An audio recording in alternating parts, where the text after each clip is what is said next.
Hay nako, Krokok, umalis ka dyan at baka matabunan ka.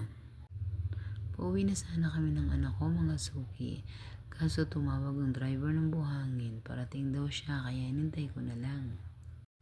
Alam nyo na, kailangan magbayad. Isa pa, sinusukat kasi yan para malaman namin kung magkano yung babayaran. Ganito talaga sa hardware, mga suki. Kahit gabi, kailangan mo magtrabaho. Hindi po pwedeng iaasa ko lang sa mga tao ko yan. Kailangan alam ko lahat yan. Alam niyo ba, mga suki, na nung nagsisimula pa lang ako, wala naman akong tambakan ng buhangin ng hollow block ng semento. Pero kapag tinatanong ako ng mga customer ko kung nasaan ang bodega ko, sabi ko nandun sa bundok. Pero sa totoo lang, bumibili lang ako sa mga suki kong hardware.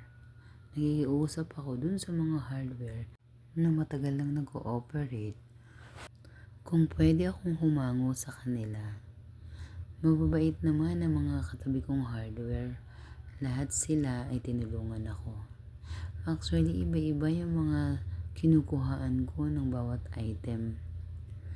Alam mo na, ganun talaga. Kailangan magaling kang dumiskarte.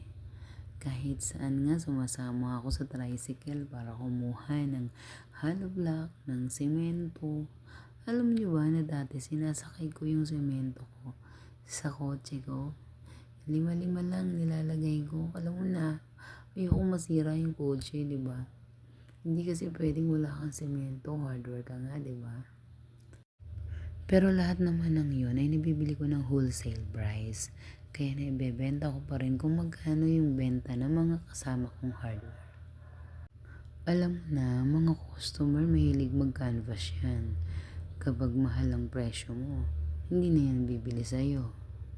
Yun lang, mga suki. Maraming salamat sa pakikinig.